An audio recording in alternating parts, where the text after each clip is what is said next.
Hello guys, welcome to your channel MBA वाला। बहुत सारे बच्चों की क्वेरीज आ रही थी जिनको देख के मैं थोड़ा सा हताश हो रहा था। बच्चे कह रहे थे सर सीख तो लिया, हमको सब समझ में भी आ गया, प्रैक्टिस भी अच्छी चल रही है, पर सर अब नए टॉपिक्स आ गए। तो सर उन पहले टॉपिक्स का क्या? सर मैं तो भूलता जा रहा हूँ। सर जो सबसे पहले पढ़ा था, क्या वो पेपर में नवंबर तक अटेम्प्ट में हमारे दिमाग में रहेगा भी कि हम भूल जाएंगे? तो इसी चीज को लेके मैंने आपके विनीत सर के साथ डिस्कशन किया और हमने डिसाइड किया कि यार इसका एक सॉल्यूशन निकालते हैं। तो हमने सोचा कि जब आपकी क्लासेस एरिथमेटिक, अलजेब्रा खत्म करके ज्योमेट्री और नंबर सिस्टम पे पहुंच गई है, तो क्यों ना हम बीच बीच में कुछ वीडियोस लेते आए, like must do algebra questions, जो क्या टेक करेंगी, ये टेक केयर करेंगे कि आपका रिवीजन सही तरीके से चलता रहे, आप पुरानी चीजें नहीं भूलो, राइट? जो भी आपने पुराने कॉन्सेप्ट पढ़े हैं वो रिटेन रहे। तो हम कुछ कुछ must do questions, must do concepts, जिसमें पास 5-6 इयर्स में रिपीटेटिवली कैट के क्वेश्चंस आए हैं, वो लेके आए हैं आपके लिए। आपने क्या करना है, जो कॉन्सेप्ट आपको लगता है कि जो डिफिकल्ट था या जो आपके रिटेंशन पावर से बाहर जा चुका है, आपके रडार से बाहर जा चुका है, आप थोड़ा थोड़ा भूलते जा रहे हो, तो गाइस नीचे जाके कमेंट में बता दो, हम उस टॉपिक पे मस्ट डू क्वेश्चंस लेके आ जाएंगे। और अगर आपको ये इनिशिएटिव पसंद आए तो give a good red colour और पर्पल कलर हार्ट। ठीक है, तो कहानी शुरू करते हैं। मस्ट डू क्वेश्चंस पहला वीडियो, क्वेश्चन 1 से क्वेश्चन 12 तक आज करेंगे। जब तक ये सिलसिला चलता रहेगा, जब तक आप अलजेब्रा से वापस से सारा का सारा कॉन्सेप्ट रिटेन नहीं कर लेते। ठीक है, सिमिलरली विनीत सर अरिथमेटिक का लेके आते रहेंगे। ठीक है, तो ये मस्ट डू क्वेश्चंस हैं। इसके लिए आपकी बेसिक थ्योरी सेट होनी चाहिए, बेसिक फाउंडेशन सेट होना चाहिए, राइट? तो these are must do questions now. ठीक है, अब इसमें हम बेसिक नहीं पढ़ेंगे, बेसिक मैं मान के चल रहा हूं आपको आता है। और अगर आप नए हो हमारे चैनल पे, ये पहली वीडियो देख रहे हो, तो गाइस फाउंडेशंस की सारी वीडियो लाइंस लगी हुई हैं, वो बेसिक कॉन्सेप्ट्स देखो, उसके बाद इन वीडियोस पे आओ, क्योंकि इसमें हम करने वाले डायरेक्ट मस्ट डू क्वेश्चंस और quick revision of some very very important concepts. तो आज of course myself Rahul Bartla and I am from IIT Roorkee, CAT 99.85 percentile. You know me a lot now. आगे बढ़ते हैं और देखते हैं कि आज हम क्या सीखने वाले हैं। आज हम सीखेंगे मस्ट नो कॉन्सेप्ट नंबर 1। जब एक इक्वेशन और दो वेरिएबल हो, जब आपकी इक्वेशंस कम पड़ जाए और वेरिएबल ज्यादा हो जाए, इनको कैसे सेटल करना है। उसके बाद जो सेकेंड मोस्ट इंपॉर्टेंट कॉन्सेप्ट है, उसकी बात है मैक्सिमम और मिनिमम। इन दो वर्ड को देख के हम काफी डरने लगते हैं। जैसे क्वेश्चन बोलता है मैक्सिमम वैल्यू, हम भाग जाते हैं। मिनिमम वैल्यू, अरे यार ये तो होता ही नहीं। पर आज देखेंगे कि मैक्सिमम मिनिमम वैल्यू एक क्वाड्रेटिक इक्वेशन में कैसे कर सकते हैं, कैसे उसको फॉर्मूला बेस बना सकते हैं कि हर बार आपका आंसर आए, राइट? और थर्डली हम बात करेंगे इनइक्वालिटीज और क्वाड्रेटिक इक्वेशंस को जब मिक्स किया जाता है, और कोई रैंडम क्वाड्रेटिक इक्वेशन नहीं, वो क्वाड्रेटिक इक्वेशन जिसकी रियल सॉल्यूशन नहीं होते। बार बार आप कहते रहते हो कि सर ये क्वाड्रेटिक इक्वेशन तो फैक्टराइज ही नहीं हो रही। अगर फैक्टराइज ही नहीं हो रही तो मैं नंबर लाइन पे इसके फैक्टर्स कैसे बनाऊंगा, और अगर मैं फैक्टर्स नहीं बना पाऊंगा तो मैं वेवी कर्व मेथड कैसे लगाऊंगा। तो आज सीखेंगे उन क्वाड्रेटिक इक्वेशंस को कैसे सॉर्ट करना है। और गाइस आपको जान के हैरानी नहीं होनी चाहिए कि कैट क्वेश्चंस, अगर मैं लास्ट 5 इयर्स की बात करूं, लास्ट 4-5 साल की बात करूं, तो सिर्फ इन 3 कॉन्सेप्ट से कैट के 1 नहीं, 2 नहीं, 3 नहीं, बल्कि पूरे पूरे 5 सवाल आए हैं। तो अगर आप आज की क्लास को ढंग से तसल्ली से देख लेते हो, तो आप भी लास्ट 5 इयर्स के 5 कैट क्वेश्चंस डायरेक्टली सॉल्व कर सकते हो। ठीक है, तो फिर अब डर की क्या है बात, जब एमबीए वाला है साथ। तो अगर आपको टेंशन हो रही थी कि मैं पुराना भूलते जा रहा हूं, तो इन वीडियोस को लाइन से देखते रहो, ये आती जाएंगी लाइन से और पूरा अलजेब्रा सेट कर देंगी। और सबसे ज्यादा काम कब आएंगी, अक्टूबर में, जब आप लाइन से ये सारे इंपॉर्टेंट क्वेश्चंस देख के जाओगे। ठीक है, तो जब आप वापस आओगे ना पेपर से, आपको दिल से खुशी होगी और अपने आप को थैंक यू बोलोगे कि आपने वीडियोस देखी थी, क्योंकि काफी सारे क्वेश्चंस इनमें से एज इट इज डायरेक्ट आ सकते हैं वैल्यूज बदल के। तो सबसे पहला क्वेश्चन, यहां पे आपका क्वेश्चन नंबर रहेगा, यहां पे आपका लेवल रहेगा। तो सबसे पहला क्वेश्चन को अगर मैं ग्रेड करूंगा तो मैं इसको मीडियम से थोड़ा सा नीचे ग्रेड करूंगा। अब इस क्वेश्चन में क्या है, अगर आप देखोगे तो इसमें हमारे पास है 3 वेरिएबल्स और इक्वेशन है 2। अब इन इक्वेशंस को कैसे सॉल्व करते हैं, देखो ये है एक ट्रैप। अगर आप नोटिस करो तो यहां पे जो कोफिशिएंट्स हैं उसमें गैप चल रहा है 3 का, दिख रहा है। 2 में 3 ऐड करोगे पहुंचोगे 5, 5 में 3 ऐड करोगे पहुंचोगे 8। अगर आप इधर चेक करो तो यहां गैप चल रहा है 4 का, 3 4 7 और 7 4 11। और क्वेश्चन जो है वो कहीं ना कहीं आपसे 2 कॉमन ले लोगे तो x plus Y plus Z पूछ रहा है। अब याद रखना, अगर आपकी पेयर ऑफ इक्वेशंस कुछ ऐसी हुई कि इनका गैप कांस्टेंट हो और क्वेश्चंस आपसे x plus Y plus Z की वैल्यू पूछ रहा हो तो आप ये डायरेक्टली निकाल सकते हो। डायरेक्ट तरीका है, हर बार काम आएगा, मैंने अपनी लाइव क्लासेस में बताया भी है, पर भूल गए तो कोई बात नहीं, एक और मौका। देखो क्या करना होता है, सिंपल। अगर आप देखोगे तो पहली इक्वेशन जो थी वो थी 2x plus 5y plus 8z equals to 60, right. इसका जो गैप चल रहा है कोफिशिएंट्स का वो है 3 का गैप, राइट। ऐसी अगली इक्वेशन आप देखोगे तो वो है आपके पास 3x plus 7y plus 11z equals to 102। इसका जो गैप चल रहा है कोफिशिएंट्स का वो चल रहा है 4। आपने कुछ नहीं करना है, सिंपल इसका गैप जो है वो इसमें मल्टीप्लाई करो, इसका गैप जो है वो इसमें मल्टीप्लाई करो। 4 इसमें अगर मल्टीप्लाई कर दिया जाए तो ये इक्वेशन क्या बन जाएगी सर? ये इक्वेशन बन जाएगी 8x प्लस 20y प्लस 4 8 जा 32z इक्वल्स टू 460 जा 240।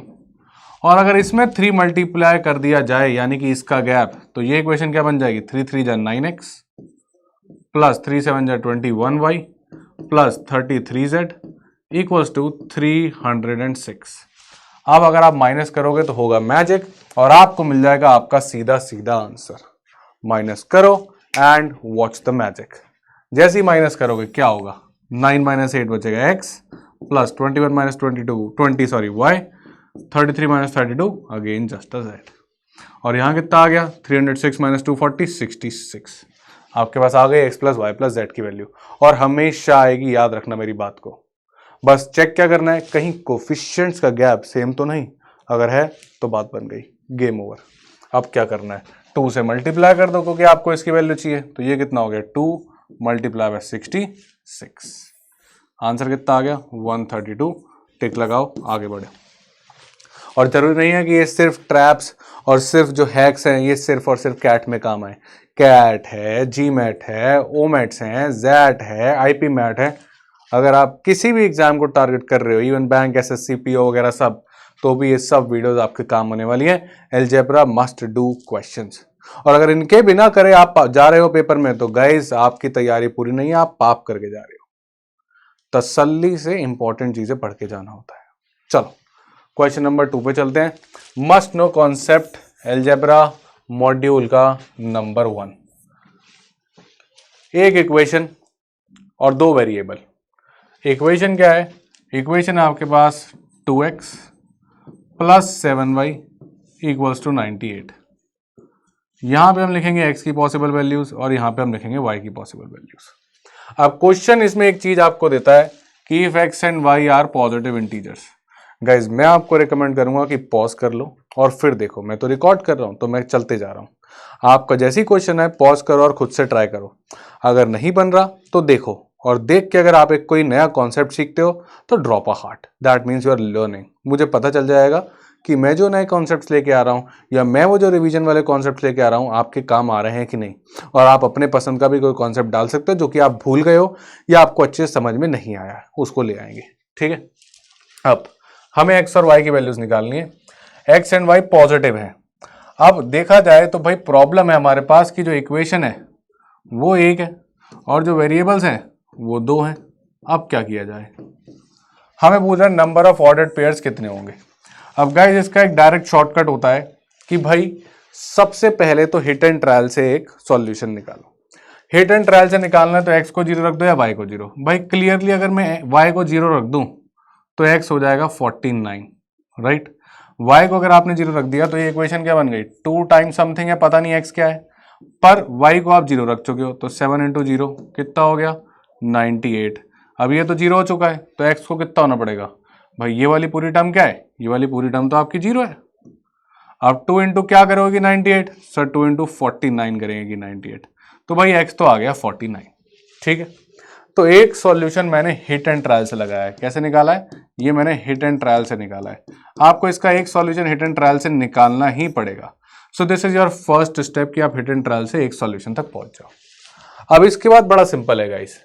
अब आप सोचो इन दोनों का सम है 98। अब ऑब्वियस सी बात है, अगर एक चीज बढ़ेगी तो दूसरी चीज कम होगी।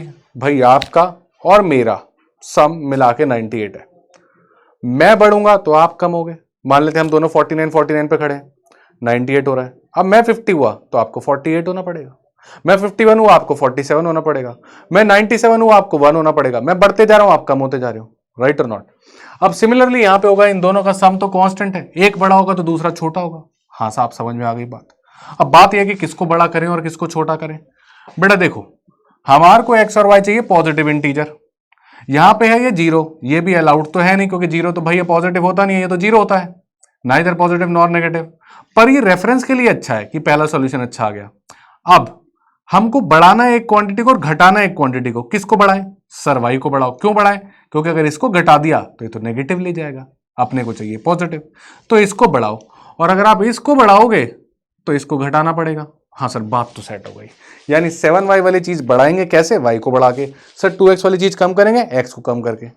पर सर कितना बढ़ाएं कितना कम करें? अब बेटा डायरेक्टली सुन, देख बेटा, इसका जो कोफिशिएंट है 7 वो जाएगा इधर, और इसका जो कोफिशिएंट है 2 वो जाएगा इधर। तेरे को अगला सोल्यूशन डायरेक्ट मिलेगा। इसको बढ़ाना था ना, इसको 2 से बढ़ा, इसको 2 से बढ़ाएगा, तेरे को मिलेगा 2। और इसको कम कर 7 से, कितना हो गया? 42। एक होगा कम और एक होगा बढ़ेगा। क्यों? क्योंकि आप समझते हो कि सम क्या है? कांस्टेंट। अब ये आपको सिर्फ समझाने के लिए किया गया, अगली बार आप डायरेक्ट करोगे एक सॉल्यूशन हिट एंड ट्रायल से। फिर अगर बीच में एडिशन है, दोनों का सम कांस्टेंट है, तो एक बढ़ेगा दूसरा कम होगा, एक बढ़ेगा दूसरा कम होगा, सम कांस्टेंट रहेगा। किससे बढ़ेगा किससे कम बढ़ेगा? इनके कोफिशिएंट से। कोफिशिएंट करो अल्टरनेट, यानी कि अगला वाला आप डायरेक्ट आएगा, ये 0 से 2 के बाद कहां पहुंचेगा? अब इसमें एक और 2 ऐड होगा और ये बन जाएगा 4। इसमें एक और 7 माइनस होगा और ये कितना बन जाएगा? 35। अब इसी तरीके से साइकिल चलती रहेगी, एक जगह बढ़ाते रहो एक जगह कम करते रहो, एक जगह बढ़ाते रहो एक जगह कम करते रहो। तो ये चल रहा है डिग्रीज पे, और किससे डिक्रीज होता रहता है? 7 से। क्यों? क्योंकि वो y का कोफिशिएंट था। और ये हो रहा है इंक्रीज, और ये किससे इंक्रीज हो रहा है? +2 से। क्यों? क्योंकि 2 क्या था? x का कोफिशिएंट था। तो ये हो रही है आपकी कहानी। समझ में आई तो बहुत बढ़िया, नहीं तो रिकॉर्डिंग पे है बेटा, आराम से तसल्ली से इसको दोबारा से देख लो। बहुत ही इंपॉर्टेंट कॉन्सेप्ट है, पिछले 2-3 सालों से इस पे लगातार क्वेश्चन आए। ठीक है, अब फटाफट आगे बढ़ते जाओ, इसको कम करते जाओ। ये हो जाएगा 28, ये हो जाएगा 6, फिर ये हो जाएगा आपका 21, देन ये हो जाएगा आपके पास 14, देन ये हो जाएगा आपके पास 7, और देन ये हो जाएगा 0। ये इसी तरीके से बढ़ता जाएगा। ये 8 हो गया, फिर ये 10 हो गया, और फिर ये 12 हो गया, और फिर ये 14। इसके नीचे जाने का मतलब नहीं है, क्योंकि बोर्ड खत्म हो गया। अरे सर कैसी बातें कर रहे हो बेटा, बोर्ड नहीं खत्म हो गया। 0 के नीचे अगर जाओगे तो क्या होगा? 0 के नीचे जाओगे तो नेगेटिव मिल जाएगा, और नेगेटिव चाहिए क्या? ना, हमको क्या चाहिए? पॉजिटिव। अब मैं अगर यहाँ टीवी पे देख रहा हूँ तो शायद आपको सबसे नीचे वाला नजर नहीं आ रहा, तो कोई बात नहीं, इसको मैं थोड़ा सा बड़ा कर देता हूँ ताकि आपको नीचे वाला भी नजर आ जाए। अगर हम इसको यहाँ तक डायरेक्ट लिखें तो ये 0 और ये 14, अब मेरे ख्याल से नजर आ रहा है स्क्रीन पे। यस सर, नजर आ रहा है, इसलिए टीवी लगा बेटा। ठीक, क्लियर हो गई कहानी। अब ये सारे सॉल्यूशंस हैं इस पर्टिकुलर इक्वेशन के जो डायरेक्टली निकल गए। सर मैं नहीं मानता, एक चेक करके दिखा दो बेटा, कोई भी चेक कर ले। कौन सा उठाए? ये उठा ले, 28 और 6 डाल के देख। 2 × 28 प्लस 7 × 6, ये वाली वैल्यू डाल के देखें। 2 × 28 कितना हो गया? 56। 7 6 कितना हो गया? 42। कितना आ गया? 98। अब क्या एक चेक किया मैंने? नहीं, डायरेक्ट निकाला, गेम खत्म। सर एक तो तुक्के से भी आ सकता है, एक और करके दिखाओ बेटा। कोई भी उठा, 14 10 उठा ले, 14 10 उठाते हैं। 2 × 14 प्लस 7 × y कितना उठाया है? 10, यानी कितना हो गया? 28 प्लस 70 कितना हो गया? 98। हाँ सर अब मानता हूँ, यहाँ भी आया यहाँ भी आया यहाँ भी आया। आपका मन है ना, ये x की वैल्यू डालते रहो, ये y की वैल्यू डालते रहो, हर बार आएगा। चेक करने की जरूरत नहीं है पेपर में। पेपर में क्या करना है? फर्स्ट स्टेप, बस यही क्रिटिकल है। क्या स्टेप है? पहला हिट एंड ट्रायल से ढूंढ लो। एक अगर आपका हिट एंड ट्रायल से आ गया, यानी कि जो मेरा ये 49 0 वाला आ गया, उसके बाद गेम खत्म है। एक कम होता रहेगा, एक बढ़ता रहेगा। किसको बढ़ाना है? जिसको पॉजिटिव लेके जाना था। किसको कम करना है? जिसको पीछे लेके जाना है। राइट? क्यों? क्योंकि ये क्वेश्चन में दे रखा है। और किससे बढ़ाओगे घटाओगे? कोफिशिएंट से। एकदम डिटेल में समझाया, समझ में आया तो बढ़िया, नहीं तो फटाफट पीछे जाओ, दोबारा देखो, इंपॉर्टेंट कॉन्सेप्ट। अब आंसर पे चलते हैं। How many number of ordered pair satisfy? हमको चाहिए पॉजिटिव इंटीजर्स। पॉजिटिव इंटीजर्स चाहिए तो गाइस अपना ये वाला भी नहीं चलने वाला, इसको काट देते हैं, क्यों, जीरो लिखा हुआ है, और अपना ये वाला भी नहीं चल रहा है, इसको काट देते क्योंकि क्या लिखा हुआ है, जीरो, क्योंकि जीरो जो होता है, zero is not positive, negative भी नहीं होता है जीरो, ना तो पॉजिटिव है ना नेगेटिव है। तो अब बेटा फिर किसको उठाएं, सर एक, ये आ गया दो, ये आ गया तीन, ये आ गया चार, ये आ गया पाँच, और ये आ गया छः। छः सॉल्यूशन है, छः पे टिक लगाओ और आगे बढ़ो। अब अगली बार अपन इसको डायरेक्ट करेंगे और आप देखना कितना फास्ट होता है। ये तो आपको समझाने निकला था तो थोड़ा टाइम लग गया। अब अगला क्वेश्चन करते हैं सेम, ठीक है। इसका लेवल अगर आप देखोगे तो ये अराउंड मीडियम के आसपास होता है, हल्का सा मीडियम से ऊपर, क्योंकि सब लोगों को ये कॉन्सेप्ट नहीं आता है, ठीक है। अगर आपको आता है तो you are in top 20-30% people, ठीक है। चलो एक बार इसको अच्छे से देख लो, मैं हट जाता हूँ और फिर इसके बाद हम लोग करते हैं एक और इसी तरीके का सवाल। अब हम फटाफट डायरेक्ट कर लेंगे। चलो मैं मान के चल रहा हूँ आपने कर लिया। अब हम चलते हैं क्वेश्चन नंबर 3 पे। सिमिलर सिचुएशन है, 3x + 7y = 91 है। पॉज करके ट्राई करो बेटा ये वाला खुद से, और हो जाए तो लिखना सर आई डिड वेल, अपने आप को प्राउड फील करवाना शुरू करो। जो भी क्वेश्चन बनता है हताश बड़ी जल्दी होता है, ये बन नहीं रहा, जो बन रहा है उसके लिए अपने आप को सराह नहीं रहे पर नाराज हो रहे हैं। वापस से वही है पॉजिटिव इंटीजर्स। अब एक कंडीशन और है, x > y, बाद में देखेंगे, पहले तो निकालते हैं। क्या 91 3 का मल्टीपल है? नहीं सर। 7 का मल्टीपल है सर। तो हो गया काम, हिट एंड ट्रायल से बन जाएगा। x को रख दो 0, क्योंकि 7 का मल्टीपल है। जैसे ही x को 0 रखोगे ये वाली टर्म बन जाएगी 0। अब इसी को 91 बनाना है हमने, और इसको 91 कैसे बनाऊंगा, 7 1 जा 7, 21 13, 0 और 13 पे बात बन गई। हिट एंड ट्रायल तो लग गया। देखो बहुत सारे क्वेश्चन में हिट एंड ट्रायल आसानी से लग जाता है। x को 0 रख दो या y को 0, काम बन जाता है। नहीं तो फिर और सोचना पड़ेगा, 1 1 1 2 1 3 ऐसे रखेंगे, पर होगा तो सही। हिट एंड ट्रायल से पहला होगा तो सही। इसके बाद काम बड़ा सिंपल है, ये 7 जाएगा इसके पास और 3 जाएगा इसके पास। एक बढ़ने वाला है, एक कम होने वाला है। कौन बढ़ेगा कौन कम होगा डिसाइड करते हैं। क्यों बढ़ेगा क्यों कम होगा, क्योंकि बीच में है प्लस। तो किसको बढ़ाएं सर, भाई ये बढ़ेगा, ये 0 है, और इसको कम करते हैं। इसको किससे बढ़ाना है, 7 से। तो ये हो गया 7, ये कम हो गया, ये हो गया 10, ये बढ़ गया 14, ये कम हो गया 3 से, कितना हो गया 7। भैया 3 से कम होता जाएगा, ये 3 चल रहा है इसमें, है ना। ये कितने से नीचे जाएगा सर, 3 से। ये कितने से नीचे जाएगा, 3 से। करते जाओ फटाफट। 14 के बाद क्या है, 21, ये 3 से और कम हो गया बेटा 4, और बढ़ाओ 28, ये कितना हो गया 1, और करे क्या, नहीं। क्यों नहीं करें, ये कहाँ चले जाएगा, ये भाई साहब पहुंच जाएंगे -2 पे। अब इसके आगे तो खत्म करो खेल, यहीं तक जाना है। तो ये है सॉल्यूशंस। अब बात करते हैं x and y are positive integers. Positive है तो इसको काटो, इसको स्वाहा कर दो। रेफरेंस लाइन के लिए था पर है तो पॉजिटिव, ये तो पॉजिटिव है नहीं, ये आदमी कल्प्रेट है, फंस गया। अब कह रहा है x > y, क्या हमारा x > y है, नहीं, यहां पर तो x <y हो जा रहा है, तो इसको भी हटाओ। ये x > y है, yes sir yes sir yes sir. तो 1 2 3 आंसर लगाओ। तो इस तरीके का क्वेश्चन आपके पास आ सकते हैं। अब इसका लेवल थोड़ा सा मीडियम से ऊपर चढ़ के आ गया है और हार्ड की तरफ को बढ़ रहा है। क्यों, क्योंकि इसमें एक और एडिशनल चीज दे दी उसने। कौन सी, x > y। इतने से एरिया में ही हो जाता है, आपको चेक करने की जरूरत नहीं है। वो तो पीछे समझाया था, आप सीख गए तो आप डायरेक्ट करेंगे, और नहीं सीखे तो पीछे जाकर दोबारा सीखो, पर सीखना तो पड़ेगा, ठीक है। सिंपल कहानी है, पहला hit and trial, then coefficients interchange, एक में प्लस एक में माइनस। कब, जब इनके बीच में हो प्लस। अब सर बीच में प्लस हो वो तो हम सीख गए, पर अगर सर सवाल में बीच में माइनस आ गया तो बेटा डिफिकल्टी लेवल भी बढ़ जाता है। अब ये देख हार्ट के कितनी पास पहुंचता जा रहा है। अब क्या करेगा, अब बेटा सोच, पहले एक बेसिक कॉन्सेप्ट समझ। आपका और मेरा डिफरेंस मान लेते हैं 1 है, तो आप 9 तो मैं 10, आप 10 तो मैं 11, आप 11 तो मैं 12, आप 12 तो मैं 13, आप 1 करोड़ तो मैं 1 करोड़ 1। अब आपके साथ साथ मैं भी बढ़ रहा हूं और आपके साथ साथ मैं भी कम हो रहा हूं, क्योंकि अब डिफरेंस कांस्टेंट है। भाई डिफरेंस कांस्टेंट है, बढ़ रहे हैं तो दोनों बढ़ते जाएंगे, घट रहे हैं तो दोनों घटते जाएंगे। क्यों, क्योंकि जो डिफरेंस है वो कांस्टेंट है। दोनों साथ साथ बढ़ रहे हैं कि नहीं बढ़ रहे, यस सर। अगर डिफरेंस कांस्टेंट रखना है तो नाच के नहीं दिखाना, दोनों साथ साथ बढ़ेंगे साथ साथ घटेंगे। यानी पहले जब एक बढ़ता था तो दूसरा घटता था, क्योंकि सम कांस्टेंट था, पर अगर बीच में डिफरेंस आ गया तो दोनों साथ साथ घटेंगे। बस इतना सा ध्यान रखना, बाकी सब सेम। मतलब आ जाओ इधर, अपने पास क्या है 7x - 2y इक्वल्स टू 15।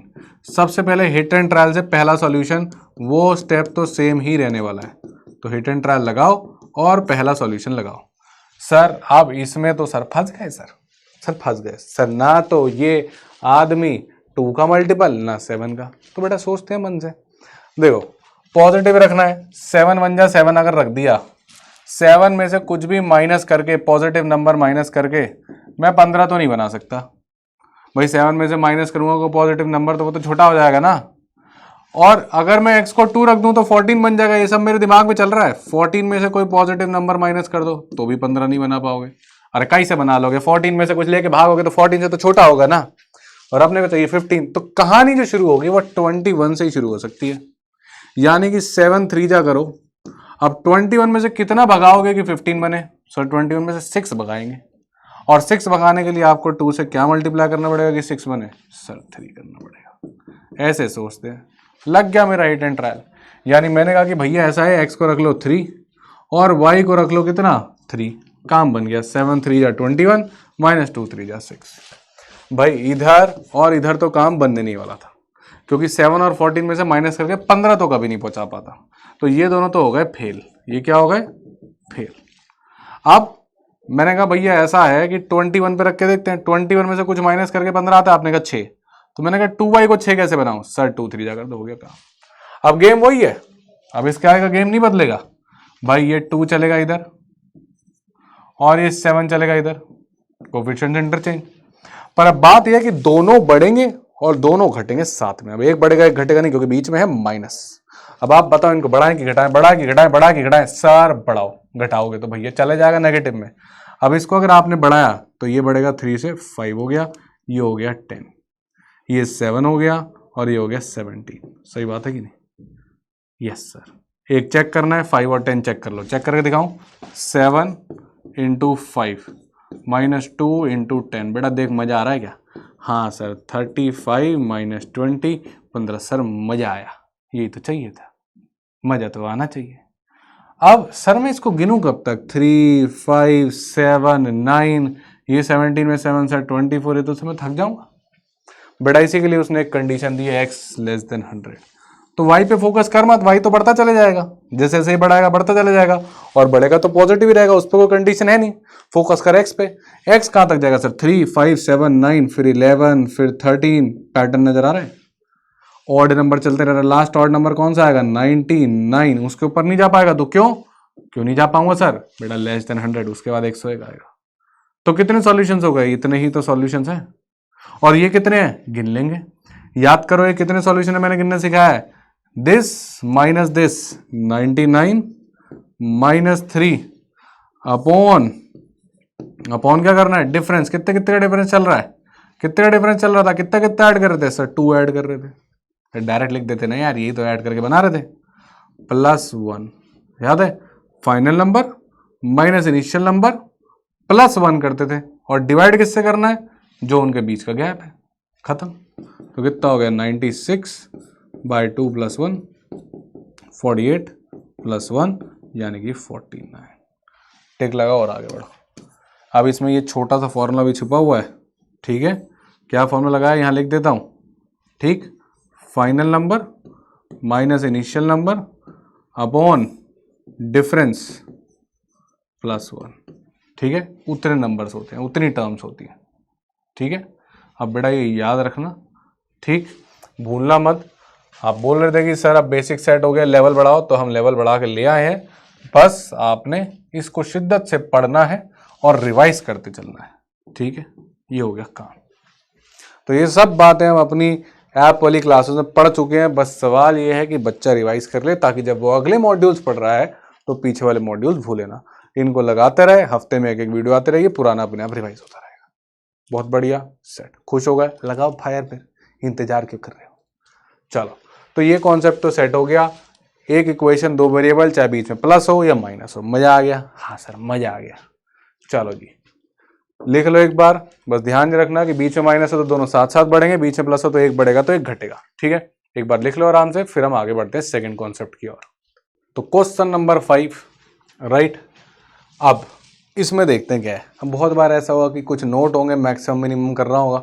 ये क्वेश्चन थोड़ा आसान है, ठीक है, मीडियम के नीचे दूंगा, पॉज करो और खुद से ट्राई करो, ठीक है। इसमें भी क्या है, मैक्सिमम मिनिमम को इन्वॉल्व करेगा, इक्वेशन सारी नहीं देगा, पर वेरिएबल 3 देगा, ठीक।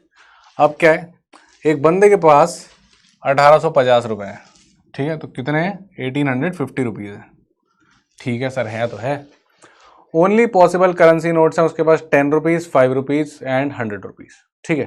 तो गाइस देखो, एक काम करते हैं, हम कहते हैं कि उसके पास एक है 5 रुपीज़ वाला, एक है 10 रुपीज़ वाला और एक है 100 रुपीज़ वाला, ठीक है।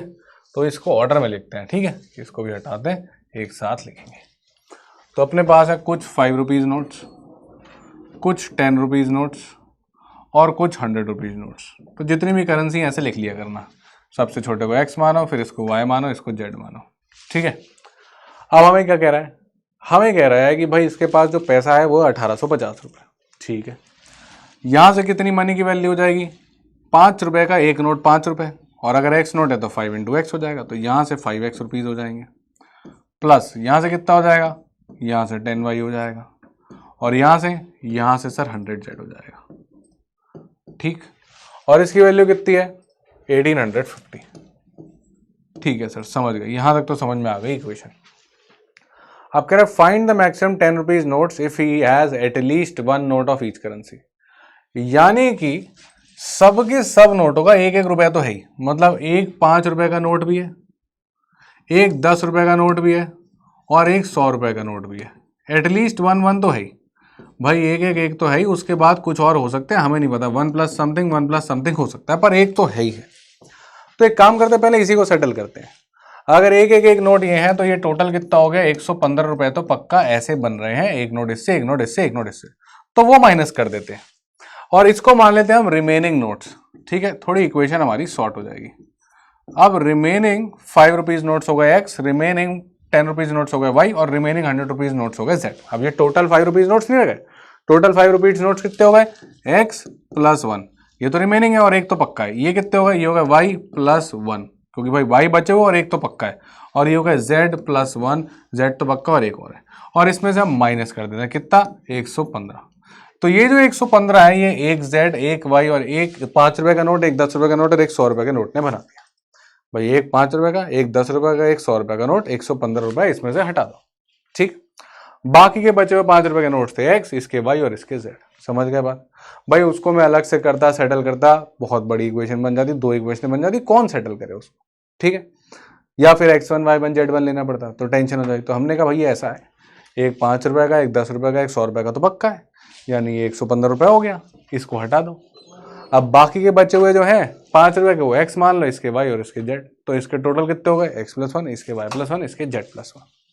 अब अगर आप देखोगे तो आपकी इक्वेशन क्या बन गई, 5x + 10y + 100z equals to, इसको माइनस करो बेटा, कितना हो गया, ये हो गया 1735 रुपीज, सही है, ये तो सेट हो गया। अब ये क्वेश्चन कहीं ना कहीं एप्टीट्यूड का सवाल है, ठीक है। अब सुनो क्या बोल रहा है वो, कह रहा है find the maximum 10 rupees notes if he has at least 1 note. एक नोट तो हम दे चुके, उससे आ गया। अब हमको 10 रुपीज को मैक्सिमाइज करना है, यानी हमको y को मैक्सिमाइज करना है। अब y को मैक्सिमाइज करना है तो वापस वही बात है कि अगर आपको इसको मैक्सिमाइज करना है तो आपको इन दोनों को मिनिमाइज करना पड़ेगा कि नहीं करना पड़ेगा। याद करो, सम कांस्टेंट, एक को बढ़ाना है तो दूसरे को कम करना पड़ेगा। हम दोनों का सम 100 है, मुझे मैक्सिमम होना है तो मैं 99 हो जाऊँ, आप 1 हो जाओ, क्योंकि एक तो दोनों को चाहिए। अब ऑब्वियसली मैं 100 रुपए के और नोट तो लाऊंगा नहीं, 100 के नोट लाने की बजाय मैं 10-10 रुपए के नोट ले आऊँ, तभी तो 10 के नोट बढ़ेंगे। भाई 100 का नोट ले आए तो 10-10 के नोट खा जाओ, तो क्यों बढ़ाऊं, इसको बढ़ाने तो सारा का सारा पैसा इसी से दे दो। भाई जिसको बढ़ाना है सारा का सारा पैसा इसी को दे दो। अब 1735 है, अब ये 1735 तो बना नहीं पाएगा, पर ये 1730 तक तो बना सकता है। कब बनाएगा, जब आप y के 173 नोट कर दो।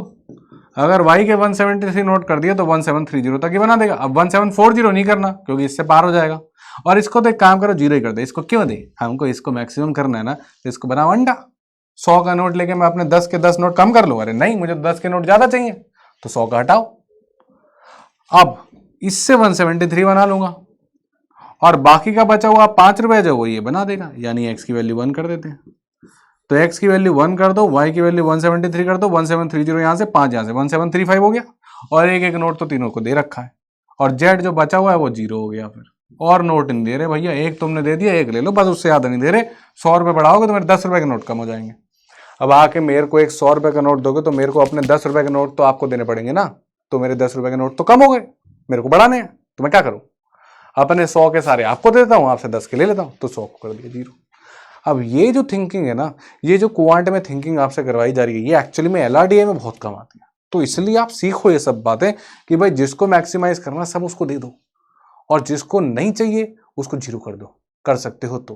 अब 0 यहाँ पे पूरा नहीं कर सकते थे क्योंकि भैया 1 1 1 यहाँ देने थे, वो दे दिए, उसके बाद 0 कर देंगे। भैया 1 दे दिया, उसके बाद 0 कर लो। अब सर इसको ही सारा बनाए थे, बेटा ये इससे डिवाइड ही नहीं होता, इसलिए 173 दिए। अब आधा फाड़ के तो 10 का नोट दूंगा नहीं कि भाई एक काम करो 173 पूरे ले जाओ, एक को आधा फाड़ लो 5 ले जाओ, ऐसा तो होगा नहीं। तो 173 इसके एक 5 रुपए का दे देंगे। अब क्या करें? अब क्वेश्चन पूछ रहा है find the maximum 10 rupees note. अगर आप 173 पे टिक लगा दो तो आप फिर गलत हो जाओगे। y की वैल्यू 173 आई है भाई, एक नोट तो पहले ही दे दिया था ना, टोटल नोट y प्लस 1 है, तो आंसर होगा 174। अब ये थोड़ा सा अच्छा क्वेश्चन है, पर जब आपको प्रैक्टिस हो जाती है तो मैं इसको मीडियम के नीचे ही मानता हूँ, क्योंकि फिर ये सब आपको सोचना नहीं पड़ता। भाई एक जो इंटेलिजेंट बच्चा होता है, इंटेलिजेंट तो नहीं, जिसको प्रैक्टिस हो चुकी है, वो क्या करता है, कहता है सर 1850 है, एक एक नोट सबका देना है 115 रुपए, दो 1850 में से 115 दे दिया, कितना बचा सर 1735। 10 के मैक्सिमाइज करने हैं ना सर, 173 दे दो, खत्म। 1730 हो गया, एक को 5 दे देना। वो बस इतना सा करेगा, वो पता है कहाँ पे करेगा, वो यहाँ पे सॉल्व करेगा। वो कहेगा अच्छा एक 5 रुपए का देना है, एक 10 रुपए का देना है, और एक 100 रुपए का देना है। भैया ये तो फिक्स ही है, कितना हो गया 115 रुपए। ठीक है सर 1850 में से इसको तो माइनस करो, ये बच्चा पेपर में कर रहा है, तो वो कह रहा है 1735 बचा। अब इसको अपने बांटना है 5 रुपये में, 10 रुपये में और 100 रुपये में, मैक्सिमाइज करना है ना। तो सर 173 नोट इसको दे देते हैं, इसको कुछ देते ही नहीं है। अब 1730 तो यहाँ से हो गया, एक नोट ये दे दो, 1735 हो गया। यहाँ से 5 रुपये बने, यहाँ से 1730 बने, कितना हो गया 1735 और 115 तो थे। तो 10 के नोट कितने हो गए 173 ये और एक ये 174। वो बस इतने में सॉल्यूशन कर देता है, वो ये सब नाटक नहीं करता। ये तो आपको सिखाने के लिए किया गया है। अब मैं होता तो ये सब थोड़ी लिखता, इतना लिखता खत्म, पर बिकॉज सीखना भी है साथ साथ, तो सीख रहे। चलो भाई अब ऐसा है, एक और लगाओ फिर और मजे करो। वापस वही कहानी होगी। पॉसिबल करेंटी नोट्स कितने हैं इसके पास, 2 रुपीज़ का है, 5 रुपीज़ का है और 20 रुपीज़ का है। अब ये थोड़ा सा टफ है, इसमें इक्वेशंस बनेंगी। ठीक है, इसका लेवल देखो मीडियम से ऊपर है। पर्सन के पास कितने हैं, एक्स मान लेते हैं, वाई मान लेते हैं, जेड मान लेते हैं। अब टोटल पैसा बन रहा है 175। तो यहाँ से वैल्यू बनी 2x, यहाँ से वैल्यू बनी 5y, यहाँ से वैल्यू बनी 20z। कितनी वैल्यू हो गई 175। सही है सर। इसका है क्या बोल रहा है, total number of notes he has is 50, यानी कि x plus Y plus Z कितना है 50 है भाई, यही तो है सम ऑफ नोट्स। ठीक है, अब मैक्सिमम क्या करना है, मैक्सिमम करना है 5 रुपये वाले note. If he has at least 120 rupees note, कम से कम एक 20 रुपये का नोट है उसको। अब देख लेंगे बाद में, क्योंकि एक ही है। ठीक है, करना है तो पहले भी कर सकते हो। अब मैं दिखाता हूँ कि अगर आपको ऑल्टरनेट तरीका पसंद है, जब आप लास्ट में सेटल करते हो तो उसको भी देख लो। अब एक काम करते हैं, सबसे पहले एक वेरिएबल को खाते हैं, कुछ तो कम हो। भैया 3 इक्वेशन 2 वेरिएबल है, या 2 इक्वेशन 3 वेरिएबल है, सॉरी, तो कुछ तो कम करते हैं। तो मैंने कहा ये x खा जाते हैं। कैसे खाते हैं, इसको 2 से मल्टीप्लाई करो, 2 का x का कोफिशिएंट सेम हो जाएगा, इसको खा जाएंगे। 2 से मल्टीप्लाई किया कितना हो गया 2x plus 2y plus 2z equals to 100। Minus करो, एक वेरिएबल तो खत्म है। ठीक है, तो x को तो निपटा रहा हूँ मैं, क्योंकि x पे कोई कंडीशन भी नहीं थी। एटलीस्ट 120 रुपीज़ नोट की बात कर रहा था, तो z तो बचा के चलना है, उसको लास्ट में 1 सेटल करना है। और 5 रुपीज़ को मैक्सिमम करना है, तो ये तो चलना ही है। कौन सबसे लीस्ट इंपॉर्टेंट है, 2 रुपये के नोट, उसका कोई पूछ नहीं रहा है, कोई मतलब ही नहीं है उस पर किसी को।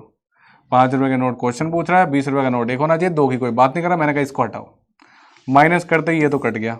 ये कितना हो गया, ये हो गया आपके पास 3y, यहाँ से आ गया आपके पास कितना आ गया भैया प्लस 18z इक्वल्स टू कितना आ गया 75। 3 से और कट जाएगा पूरा इक्वेशन, तो y plus 6z equals to 25। यहाँ तक पहुँच गया अपन। अब क्या कह रहा है सवाल, अब निपटाओ सवाल को। क्वेश्चन कह रहा है कि भैया जो z है वो एटलीस्ट 1 तो है, राइट, कितना है, एटलीस्ट 1 तो है, यानी z greater than equal to 1 है। और हमको क्या करना है, हमको करना है y को मैक्सिमम, तो y को मैक्सिमम करते हैं। अगर y को मैक्सिमम करने जाएंगे तो z को मिनिमम करना पड़ेगा, और z की मिनिमम वैल्यू क्या है, z की मिनिमम वैल्यू है 1, तो z की जगह डाल देते हैं 1 और गेम खत्म। तो y plus 6 into 1 equals to 25, तो y कितना आ गया, 25 माइनस 6 इक्वल्स टू 19, खत्म। इतना सा करना था और कोई दिक्कत ही नहीं है। यानी कि अब अगर हम देखें तो हमारे पास z आ चुका है 1, राइट, और y आ चुका है 19। x निकालना होगा तो निकाल लेंगे भाई, टोटल नोट 50 थे, 19 एक 20 हो गए, बचे हुए 30 नोट, पर ये चाहिए नहीं, हमें तो ये चाहिए ना, तो हो गया काम, y इक्वल्स टू 19, और ये y की मैक्सिमम वैल्यू है। ठीक है, डन, क्लियर, आगे बढ़े। एक बार मैं स्क्रीन से हट जाता हूँ, आप इसको आराम से तसल्ली से देख लो। डन। तो गाइस सबसे इंपॉर्टेंट कॉन्सेप्ट है ये कि अगर आप कभी ऐसी सिचुएशन में पहुंच जाओ और आपको एक को मैक्सिमाइज करना हो तो दूसरे को मिनिमाइज करना पड़ता है, जब तक बात सम की हो। ठीक है, जब बीच में ऐड हो, एक को मैक्सिमाइज करना है तो बगल वाले को मिनिमाइज कर दो, उसके लिए कोई ना कोई कंडीशन दे रखी होगी कि ये पॉजिटिव है, कम से कम 1 तो है, कम से कम 2 तो है, और जो वेरिएबल लीस्ट इंपॉर्टेंट है उसको हटा दो यार, उसको क्यों लेके चलना है आगे तक। ठीक, तो यही कॉन्सेप्ट है, इसको लेके आगे बढ़ेंगे। और अगर यहाँ पे बीच में माइनस हो तो दोनों साथ साथ बढ़ेंगे, तो अगर मेरे को y को भी मैक्सिमाइज करना हो तो मैं z को भी मैक्सिमाइज कर देता। ठीक है, बहुत बढ़िया। चलो भाई, तो ये हो गया हमारा एक कॉन्सेप्ट नंबर 1, जिसमें हमने देखा कि वेरिएबल्स जो है वो ज़्यादा हो जाती हैं और इक्वेशन जो है वो कम पड़ जाती है, मैक्सिमम मिनिमम इन्वॉल्व करता है। अब बात करते हैं कॉन्सेप्ट नंबर 2 की। अब इसको ही पक्का आना चाहिए, और वो कॉन्सेप्ट है आपको मैक्सिमम और minimum value of quadratic expression. अब याद करो, ये मैंने सिखाया था कि मैक्सिमम मिनिमम वैल्यू एक क्वाड्रेटिक एक्सप्रेशन क्या होती है। क्वेश्चन आसान आते हैं, डायरेक्ट फॉर्मूला बेस होता है। तो भैया आपकी क्वाड्रेटिक इक्वेशन दो तरह की हो सकती है, या तो a ग्रेटर देन 0 होगा या a लेस देन 0 होगा। a क्या है, इसका कोफिशिएंट, मतलब या तो आपकी इक्वेशन ऐसी होगी 2x square plus 3x minus 1, जहां पे ये 2 यानी कि पॉजिटिव है, राइट, इक्वल्स टू 0 हटा देते हैं अभी, क्योंकि हम एक्सप्रेशन की बात कर रहे हैं, इक्वेशन की बात तो कर नहीं रहे। और यह आपकी इक्वेशन है वो इस तरीके की होगी, minus x square plus x plus 1। अब यहां जो कहानी है, इसका कोफिशिएंट माइनस लगा, यानी a लेस देन 0 हो गया। अब ग्राफ लेके आते हैं और दो ग्राफ तोड़ देते हैं, काम करते हैं इधर लेके चलते हैं, उधर लेके चलते हैं। अब अगर एक ग्रेटर देन 0 होता है तो याद करो जो आपका ग्राफ बनता है वो कुछ इस तरीके का ग्राफ बनता है, और अगर a आपका लेस देन 0 हो जाता है तो आपका ग्राफ कुछ इस तरीके का बनता है। अब सवाल तो कुछ बचा ही नहीं है भाई, एक्सप्रेशन की वैल्यू आती है आपकी y एक्सिस पे। एक्सप्रेशन की वैल्यू क्या आती है, y एक्सिस पे,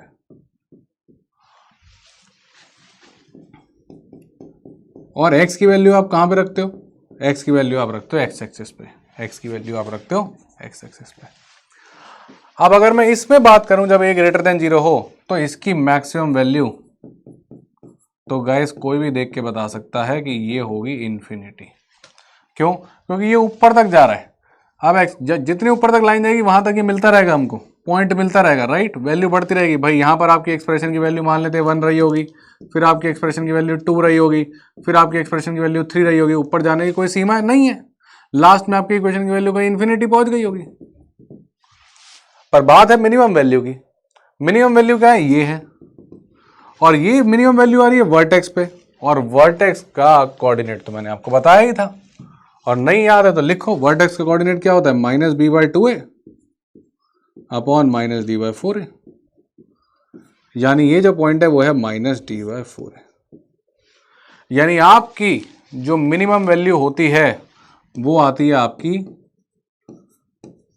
माइनस डी बाई 4a में, कैपिटल डी लिख देते हैं।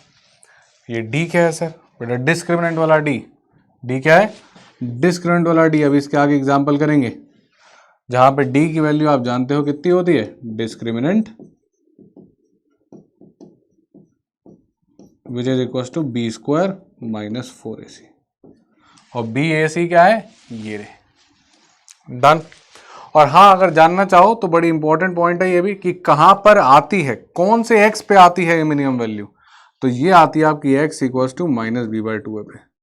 अब आप चाहो तो डायरेक्ट निकाल लेना मिनिमम वैल्यू, और आप चाहो तो पहले x की वैल्यू निकालना और उस x को आप एक्सप्रेशन में डाल देना तो भी आ जाएगी। मैं दोनों से करके दिखा दूंगा अभी।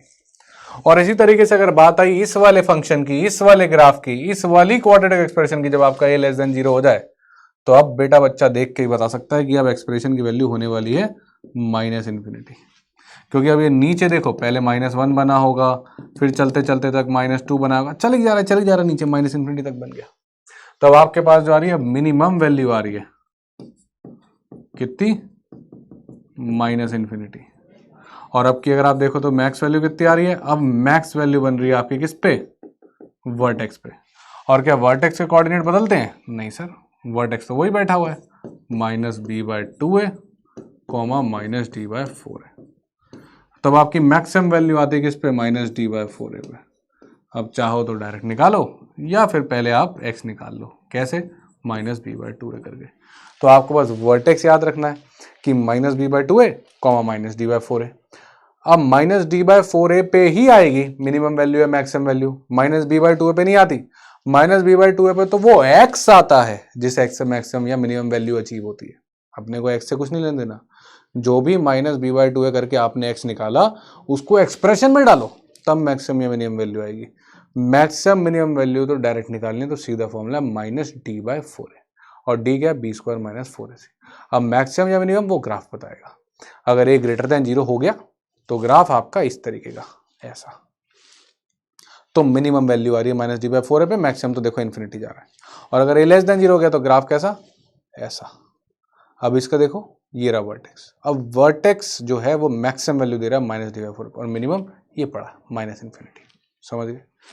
चलो अब देखते हैं फिर इसको अप्लाई कैसे करना है।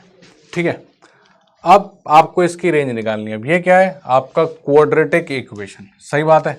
अब ये बड़ा सिंपल क्वेश्चन है, just to make your understanding clear, तो लेवल उसका हम जो है थोड़ा कम रखते हैं। भाई क्वाड्रेटिक इक्वेशन जिसका आप समझ रहे हो कि इसका कोफिशिएंट क्या है, 1, तो ये क्या हो गया, ग्रेटर देन 0। यानी इसका ग्राफ कैसा आएगा, ऐसा। ग्राफ ऐसे का मतलब आप समझते हो कि मैक्सिमम वैल्यू कितनी जा रही है, सर मैक्सिमम वैल्यू तो इसकी जा रही है इन्फिनिटी। क्यों जा रही है इन्फिनिटी, सर देखो ना ऊपर कहीं तक भी जा रहा है, ऊपर जाते जाएगा।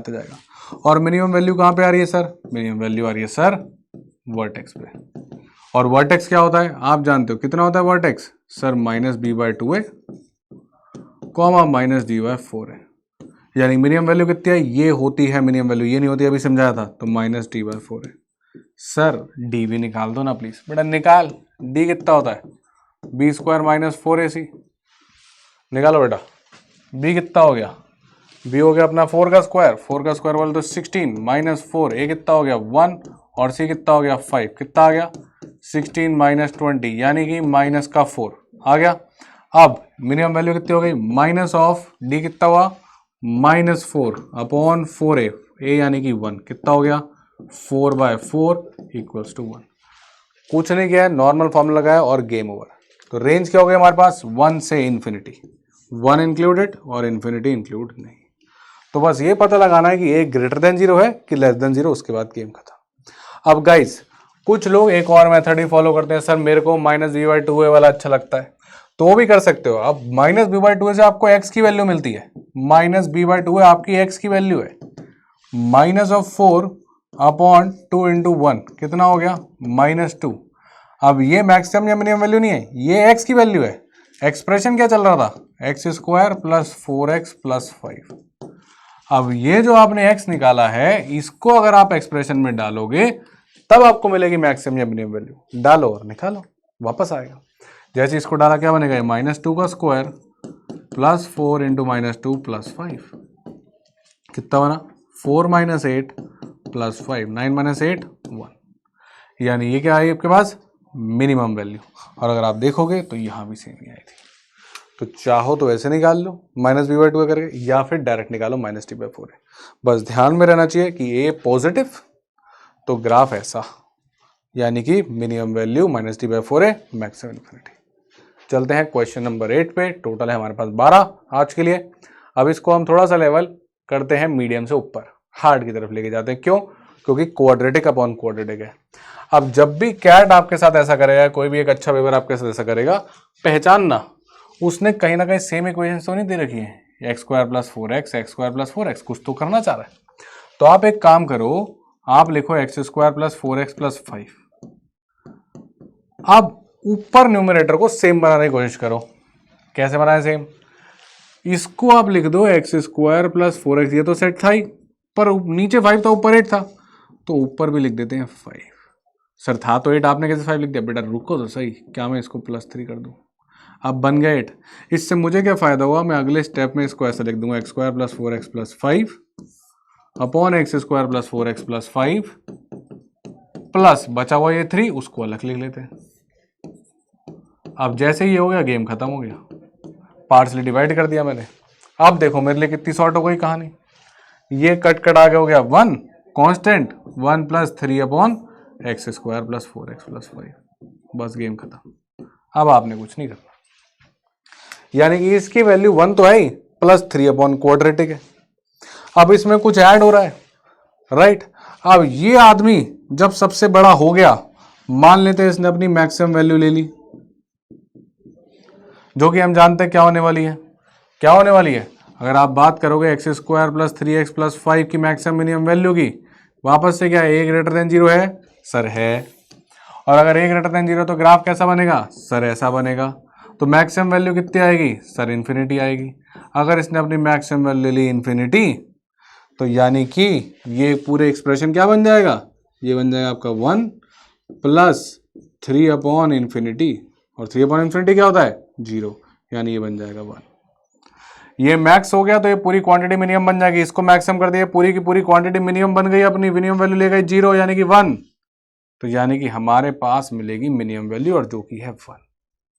और इसी के साथ अगर आप देखोगे, अगर ये आदमी अपनी मिनिमम वैल्यू ले लेता है, और इसकी मिनिमम वैल्यू क्या होगी आप जानते हो सर, इसकी मिनिमम वैल्यू होती है माइनस का d/4 है, राइट।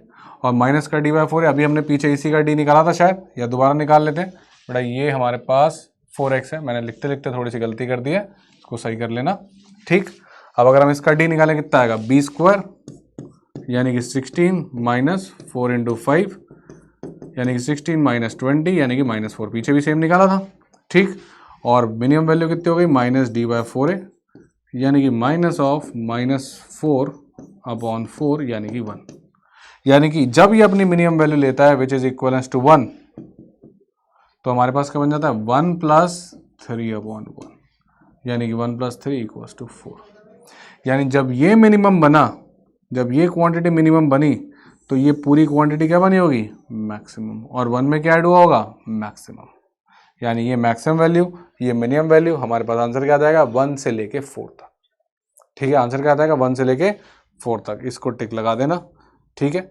और इस पे क्लोज ब्रैकेट, इस पे ओपन ब्रैकेट, क्यों, क्योंकि इन्फिनिटी कभी अचीव नहीं होता, उस पे ओपन ब्रैकेट रहता है, राइट। तो इस पे भी हमने लगा दिया ओपन ब्रैकेट। मिनिमम वैल्यू 1 है, ये अचीव हो जाता है, ये तो क्लोज ब्रैकेट आती है इस पे, तो इससे जो वैल्यू मिली 4, इसको भी हमने लगा दिया क्लोज ब्रैकेट। इतनी सी कहानी है, क्वाड्रेटिक अपॉन क्वाड्रेटिक में है, तो आपने कुछ नहीं करना, आप पहले सेम अपॉन सेम लिख दो, बैलेंस आउट यहाँ लिख दो, पार्शियल डिवाइड, गेम खत्म। जब इसकी मैक्सिमम वैल्यू, इसकी मिनिमम वैल्यू निकाल लो, वैल्यूज डाल दो, आपको अपने आप ही दिख जाएगा यार ये 1 है या 4 है, कौन मिनिमम होगा 1, कौन मैक्सिमम होगा 4। सोचना ही क्या है कि कौन बड़ा तो कौन छोटा, आप तो बस क्वाड्रेटिक की मैक्सिमम निकालो, मिनिमम निकालो, दोनों डाल दो, जो छोटा आएगा वो मिनिमम, जो बड़ी आ गई वो मैक्सिमम, डन। तो 1 से 4 तक इसकी वैल्यू है। मैं एक बार हट जाता हूँ, आप इस क्वेश्चन को देख लो। 8 क्वेश्चन हम लोग खत्म कर चुके हैं, और इसके बाद हम लोग चलेंगे हमारे लास्ट कॉन्सेप्ट पे, और उस पर 3-4 सवाल करते हैं। तो आराम से इसको देख लो एक बार, मैं स्क्रीन से हट जाता हूँ। चलो गाइस, मेरा मानना है आपने लिख लिया। अब हम बात करते हैं इस पर्टिकुलर क्वेश्चन की, नॉर्मल वेवी कर्व मेथड, ठीक है, लेवल बेसिक ही, पर ऐसे भी डायरेक्ट क्वेश्चन आ रखे हैं। वेवी कर्व मेथड आप लोगों को आता होगा, डायरेक्ट करते हैं। इन क्वेश्चन में क्या करना है, सिंपल सबको लेके आ जाओ लेफ्ट हैंड साइड, बस इसलिए करा रहा हूँ ताकि इस पे अच्छे क्वेश्चन कर सकें। -5x -6 लेस देन 0, याद होगा क्या करते थे, क्या करते थे सर, सिंपल फैक्टराइज, क्या फैक्टराइजेशन आ जाएगी,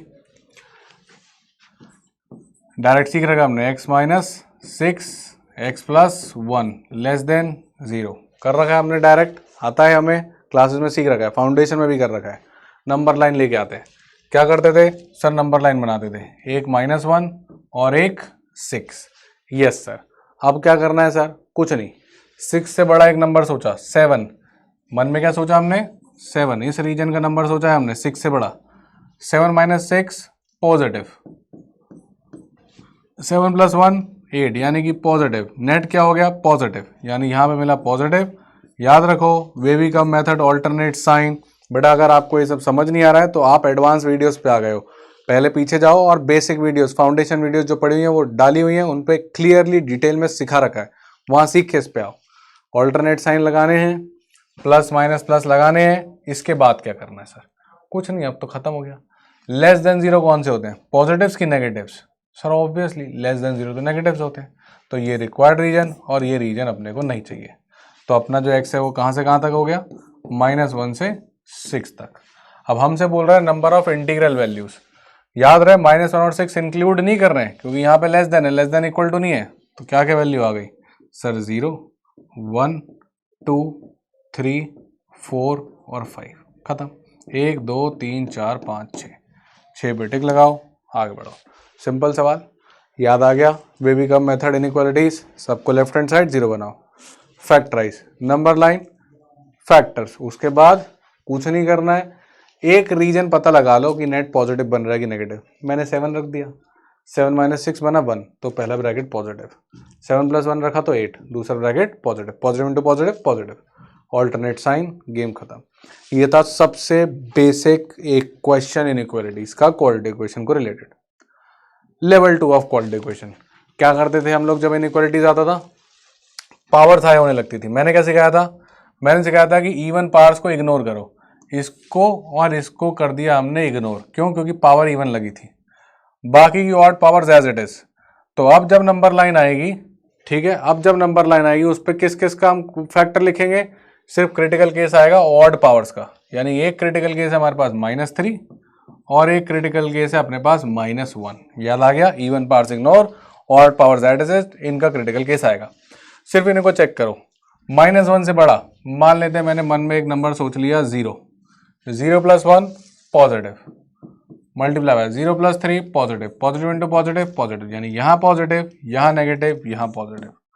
अपने को क्या चाहिए? Less than equal to. Less than कौन से होते हैं? नेगेटिव, तो इसको इंक्लूड करो, इसको इंक्लूड करा और इन दोनों को रिजेक्ट, यानी आंसर क्या आ गया? x belongs to -3 to -1। इस बार ब्रैकेट क्लोज, क्यों? क्योंकि ग्रेटर देन इक्वल टू था। क्या यही आंसर है? नहीं।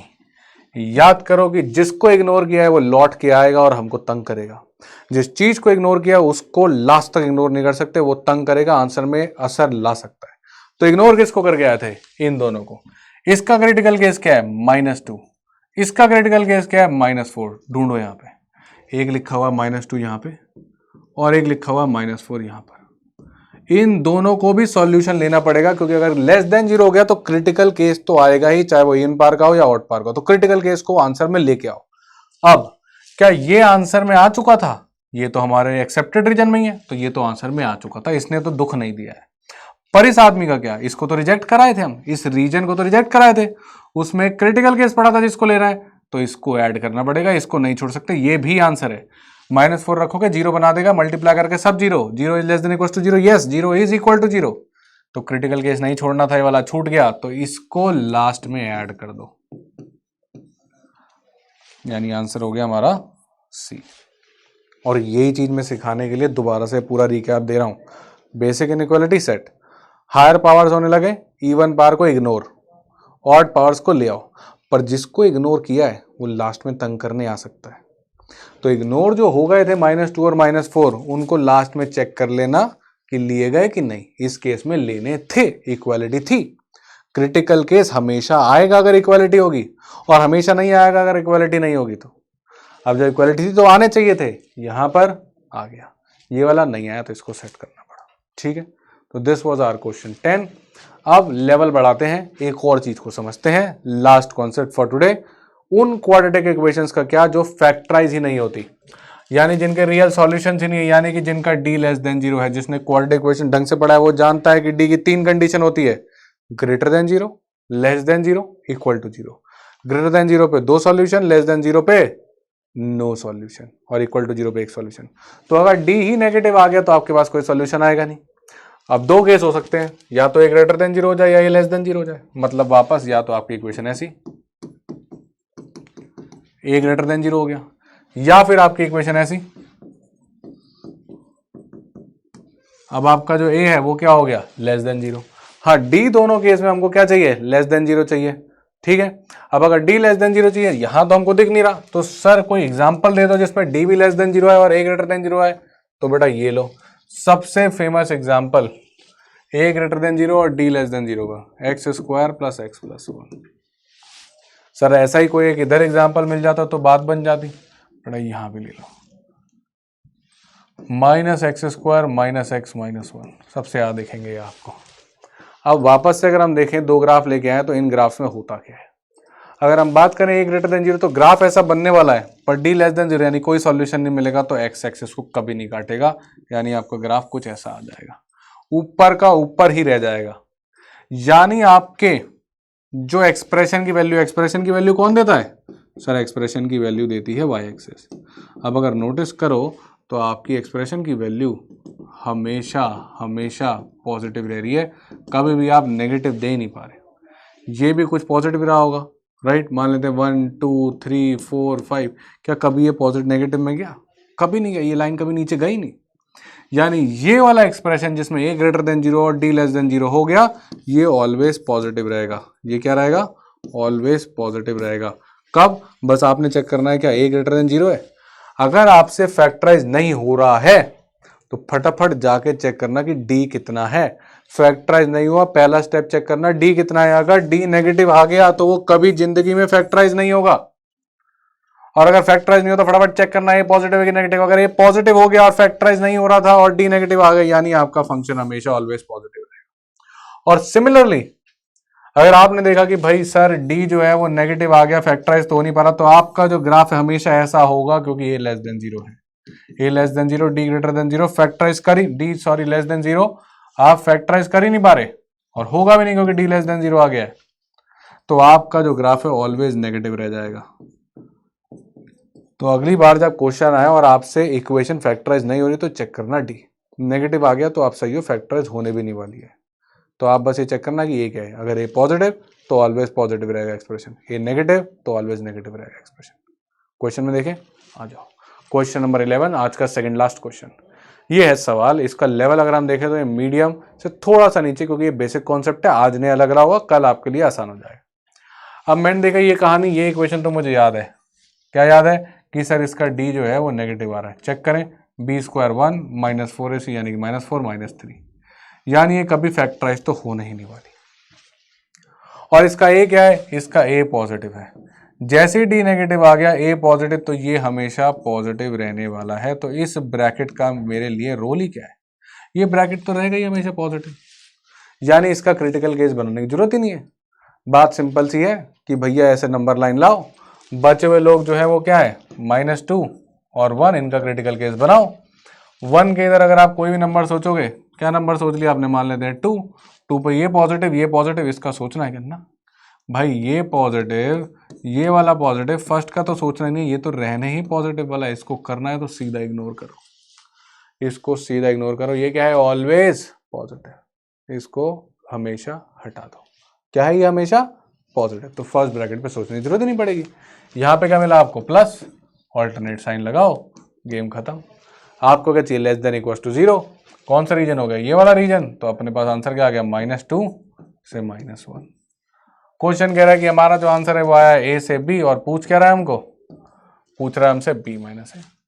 तो ये रहा b और ये रहा a, तो -1 माइनस -2 कितना हो गया, -1 प्लस 2 यानी कि 1 पर टिक लगाओ और कहानी को आगे बढ़ाओ।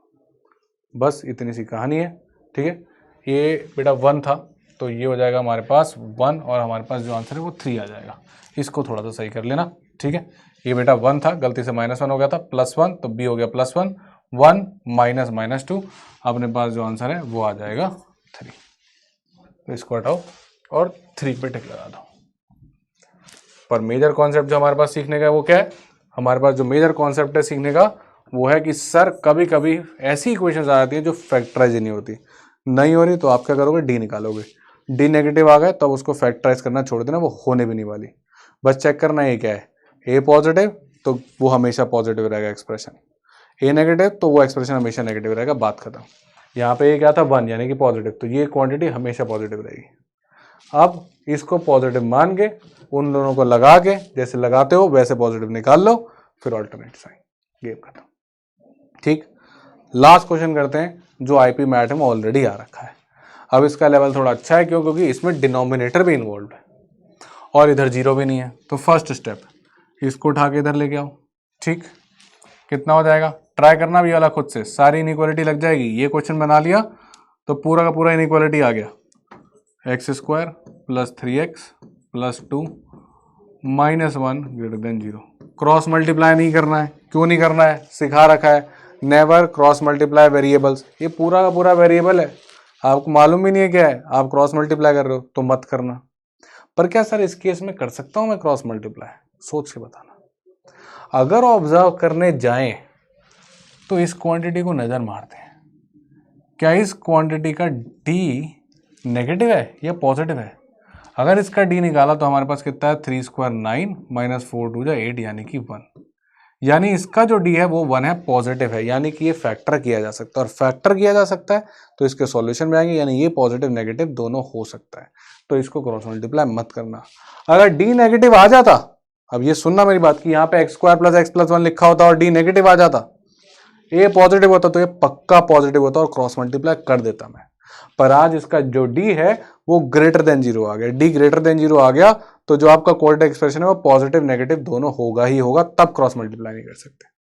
तो एक और बात सीख लिया आज की, कभी अगर आपसे डिनोमिनेटर फैक्टराइज नहीं हो रहा है क्वाड्रेटिक का, सीधा क्रॉस मल्टीप्लाई कर देना, टेंशन ही नहीं है। पॉजिटिव मान के अगर ए पॉजिटिव है तो, और नेगेटिव मान के अगर ए नेगेटिव है तो, नेगेटिव मान के रखो तो साइन पलट देना। तो कभी कभी डायरेक्ट क्रॉस मल्टीप्लाई भी हो जाता है। बुक्स में देख रहे हो सर क्रॉस मल्टीप्लाई कर दिया, क्यों कर दिया? चेक करना कहीं उस क्वाड्रेटिक इक्वेशन का डी नेगेटिव तो नहीं था। ये छोटे छोटे खेल हो जाते हैं। पर आज जो डी है वो क्या है? पॉजिटिव। तो आज क्रॉस मल्टीप्लिकेशन अलाउड नहीं है, तो आज इसको हम डायरेक्टली नहीं कर सकते, 1 को इधर लाना ही होगा। अब एलसीएम लो तो x minus 3 minus x square minus 3x minus 2, ये एलसीएम ले लिया। नीचे इसको फैक्टराइज कर देते हैं, ये कितना हो जाएगा? x प्लस 1 और x प्लस 2। डायरेक्ट फैक्टराइजेशन आप लोगों ने सीख रखी है, राइट?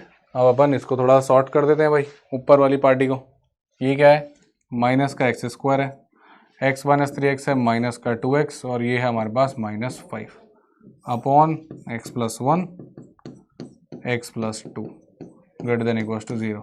माइनस कॉमन लेते हैं, कितना हो गया? X square plus 2x plus 5। ये तो नॉर्मल कैलकुलेशन है बेटा, ये आप भी कर लोगे, राइट? इसमें कोई एक्सप्लेनेशन की रिक्वायरमेंट तो नहीं है, राइट? बेसिक माइनस कॉमन लिया, तीनों से प्लस बन गया, ये फैक्टराइज हो चुका है। इस माइनस को हटाते हैं, उधर भेजते हैं, साइन पलट देते हैं। तो फाइनल जो है हम यहाँ तक पहुँच गए हैं, x square plus 2x plus 5 upon x plus 1 x plus 2, और ये जो है पलटी मार चुका है, क्योंकि नेगेटिव उधर जाता है तो इक्वेशन पलटी मारती है। अब अगर आप नोटिस करें तो इस भाई साहब का डी पता लगाओ जरा, ये फैक्टराइज तो हो नहीं रहा, नजर ही नहीं आ रहा। अब जब फैक्टराइज नहीं हो रहा तो मैंने कहा यार चेक करता हूँ डी कितना आ रहा है। जब डी चेक करने गया तो बी स्क्वायर हो गया 4 माइनस 4ac यानी कि 4 इंटू 5, 4 माइनस 20 यानी कि माइनस 16, डी आ गया नेगेटिव। और जैसे डी नेगेटिव आ गया मैंने फिर चेक किया ए, अगर ए निकला मेरा 1, विच इज क्या हो गया? ए इज ग्रेटर देन 0, क्योंकि ए की वैल्यू कितनी है? 1। तो डेफिनेटली ये ऊपर वाला जो न्यूमरेटर है वो क्या रहा होगा? Always positive. क्यों? क्योंकि डी नेगेटिव हो जाता है तो आपका क्वाड्रेटिक एक्सप्रेशन या तो हमेशा पॉजिटिव रहेगा या हमेशा नेगेटिव। कौन डिफाइन करेगा? ए क्या है? पॉजिटिव। तो क्वाड्रेटिक एक्सप्रेशन क्या? पॉजिटिव। यानी हमारे पास जो इक्वेशन है ये वाली, ये अगर मैं अगले पेज पे लेके जाऊं तो हमारे पास क्या लिखा होता? X square plus 2x plus 5 upon, इसको अपन फैक्टराइज कर चुके थे, जिसमें भी मैंने ये पता लगा दिया कि भाई ये एक्सप्रेशन तो हमेशा पॉजिटिव रहने वाला है, तो positive upon x plus 1 x plus 2 लिखा हुआ है। तो वापस नंबर लाइन आएगी, इस पॉजिटिव को अपन करेंगे इग्नोर, और हमारे पास आएगा आपकी -2 और -1 क्रिटिकल केस।